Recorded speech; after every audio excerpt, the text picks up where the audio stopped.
All caregivers experience compassion fatigue. It's not a mental illness. It's something we all experience. And he says we all experience it because we care. And because we care, we keep on caring and we get exhausted. It's something we love to do, but we don't take care of ourselves enough and we develop compassion fatigue. That was Dr. Ed Smink, our guest on episode 137, where he shared about his personal experience with burnout and how important it is to be aware of compassion fatigue. Hi, this is Rayna Neises, your host with the Season of Caring podcast, where there's hope for living, loving, and caring with no regrets. And I apologize for my voice this week. It is what it is. I feel better than I sound, but at this point, I just wanted to push on through and be able to share some things with you today. So if you can listen, I'm glad you're here. So compassion fatigue. I think this is one of the concepts that most caregivers just never even consider. The definition of compassion fatigue is described as a condition characterized by emotional and physical exhaustion, leading to a diminished ability to empathize or feel compassion for others, sometimes described as negative cost of caring or referred to as secondary traumatic stress. So as a family caregiver, I think many times we never really think about when we might be experiencing compassion fatigue. We definitely are going to when you think about that definition. Emotional and physical exhaustion leading to diminished ability to empathize and feel compassion. When I think about this definition, I think about this specific situation I want to share with you. I was standing in the doorway one more time asking my dad to take off his pants. Every night we had this routine. He would go into the bathroom. It was nighttime. He was ready for bed. He would tell me he was ready for bed, but then he wouldn't follow through. Now, that's not true. It wasn't every night. But it was one night out of the three. I put my dad to bed 3 nights a week, and it seemed like there was one night of those 3 that it just didn't go well. And I found myself standing in the doorway asking him over and over again, can you just take off your pants?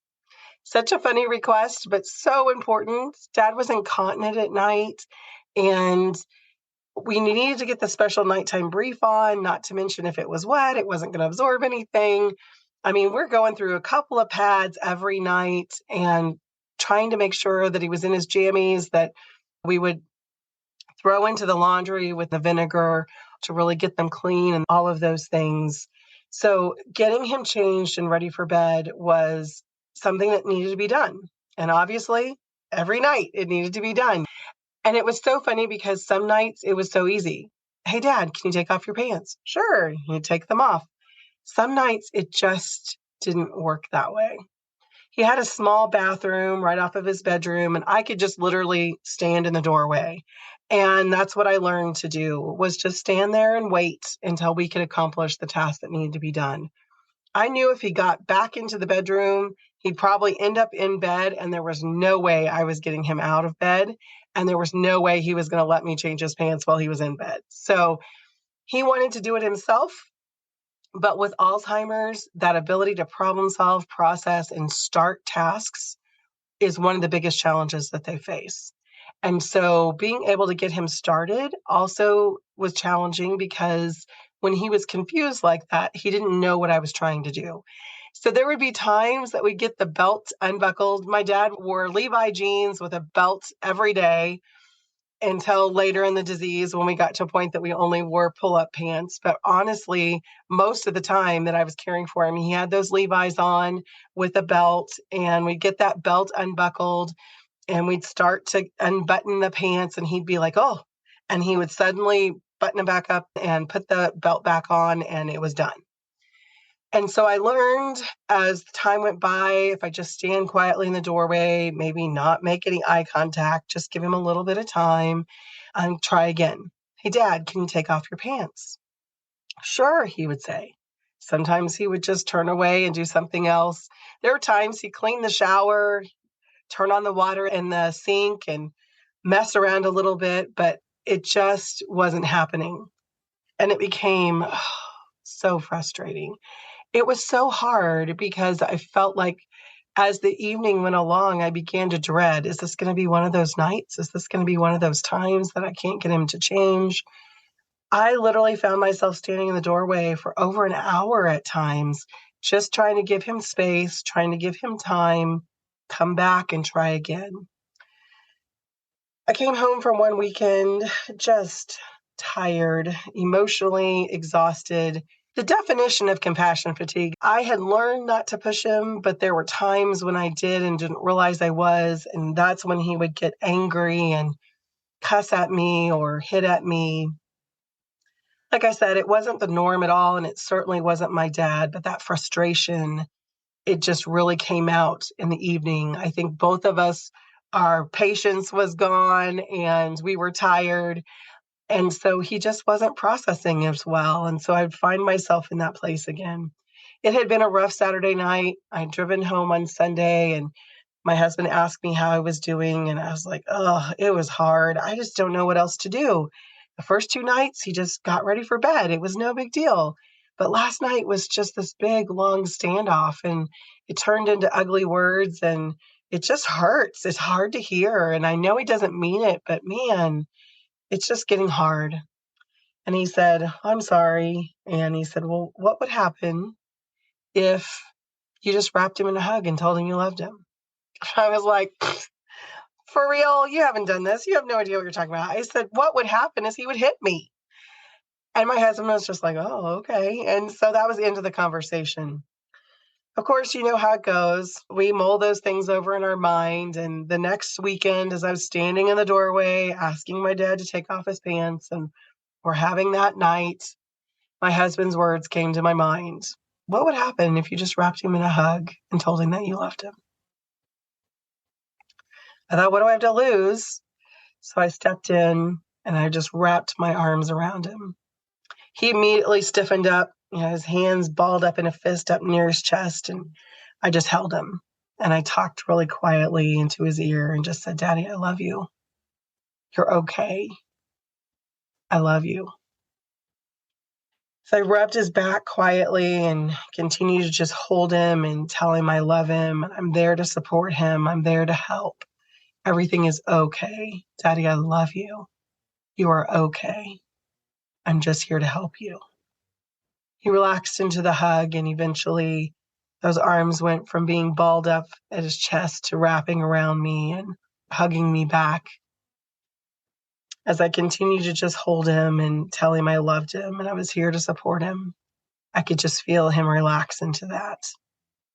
All the fear, all the frustration, all the confusion for both of us melted away in that moment.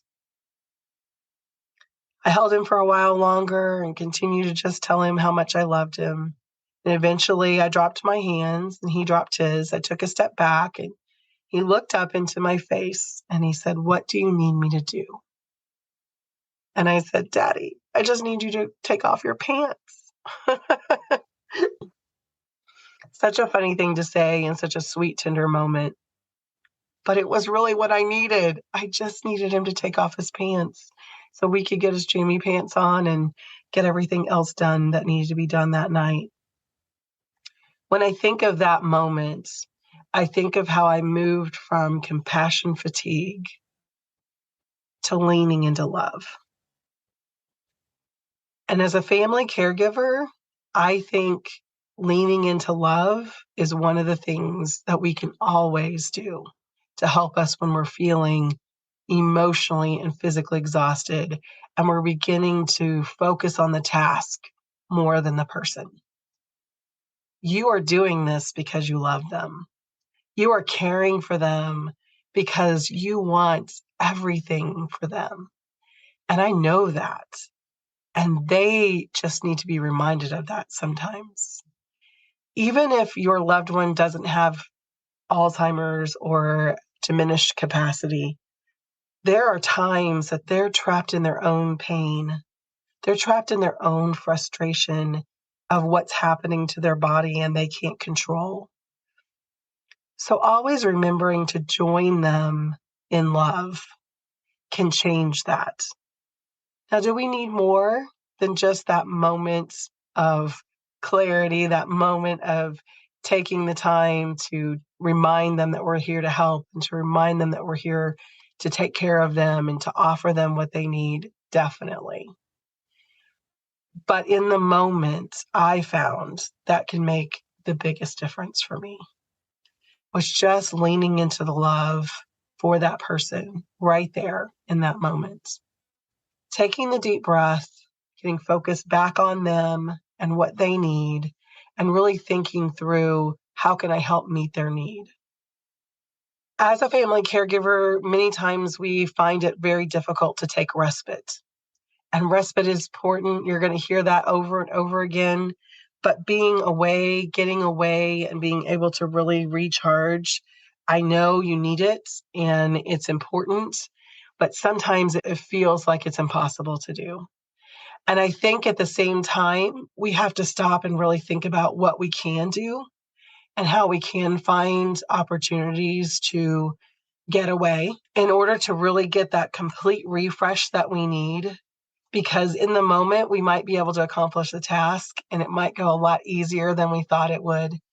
But I also want to offer you some opportunities to take a small respite, a chance to rest and to recharge in the middle of your season. Not a big getaway, not a big ship your loved one off to somewhere else, but just an opportunity to find and to think about what might recharge you right here, right now. So finding respite at home, it's challenging for sure, but I'd like to offer you some ideas. The first thing I'd recommend is identify your roadblocks. What is it that's getting in your way? What feels so impossible? What's really stopping you from being able to take that respite or get the rest that you need? Is it guilt? Do you feel guilty for needing the time away from your loved one? I hear that a lot from people that I'm talking to. I really think in normal circumstances, if your loved one wasn't sick, you'd want to get away too, right? So there's nothing wrong with needing that space. Is it anger? Are you feeling like there's no way for you to get away because nobody else cares and no one else is being a part of this journey with you? Sometimes just naming it can really help to bring some relief. So figure out what's getting in the way of you getting the rest that you need and kick it down. Find some help. Find someone who can help you. So the second step is to ask for help. Can you hand your responsibilities off to someone else, a neighbor, a friend of your loved one? Just 3 hours, go out for lunch, take a nap when you know that they're safe. Can you ask a sibling to stop by and do puzzles or cook dinner with your parent or your loved one? Is there someone in your church? Start looking for help. Paid help is great, but sometimes we just need someone right now. And really, if we can look at our circle and broaden that circle a little bit, you might be surprised. Keep asking. Even if someone's putting you off, think of the people who have said, if there's anything I can do, offer it up. Hey, this is what you could do. Come cook dinner with my loved one. Come do a little project with them. Sit with them while they nap. It doesn't matter. Just let me have some space. You will find someone to help. I know that you will. The third step is brainstorm ideas. We're all different. Make lists of things that leave you feeling refreshed and relaxed and rested, even when you're not at home or when you are at home. What makes you laugh? What fills up your cup? What brings you joy? If you're able to leave home for a few hours, what can you do? Go to the beach, go to the woods, go to the park, listen to nature, find those things that you need. Can you enjoy a spa? Could you take a chance to go get a pedicure? Are you a lifelong learner? Can you take a class? Can you go to the library? Whatever you do that brings you joy and helps you feel recharged, make that list. Find something that will fit in those few hours that you have and schedule it. That's the last step. Do it. However much time you can get off, get it on your calendar and do it. Make a plan for the time that you have, even if it's just a few hours. Unplug, put that device away, trust the person who's caring, and then change up your space. Set a different mood, make it special, figure out a way to be able to find that recharge that you need. Kick fear to the curb and trust the person that you're caring for and the one that you're leaving them with. Try not to check in, especially if you're only getting away for a couple of hours. True compassion fatigue will take more than just a little respite, but I would like to encourage you to start here. Start small, explore what you can do to re-energize yourself, find your compassion, and get back into doing what you do best, which is caring for your loved one. Thank you for joining me today. I hope that you've enjoyed this episode of a Season of Caring podcast. It's been brought to you by the Encouragement Series, a special gift to you coming in November. If you'd like to be on the list to learn more, sign up at encouragementseries.com. Feeling exhausted and ready to quit? The Encouragement Series is a faith-based series that will offer you hope in this really difficult time. I'm bringing together 6 women who will share their strategies in different areas of their life, from physical, emotional, financial, and spiritual, ways that they've found to really refresh themselves and bring hope even in this season. And just a reminder, a Season of Caring podcast has been created for the encouragement of family caregivers. If you have financial, legal, or medical questions, be sure to consult your local professionals and take heart in your season of caring.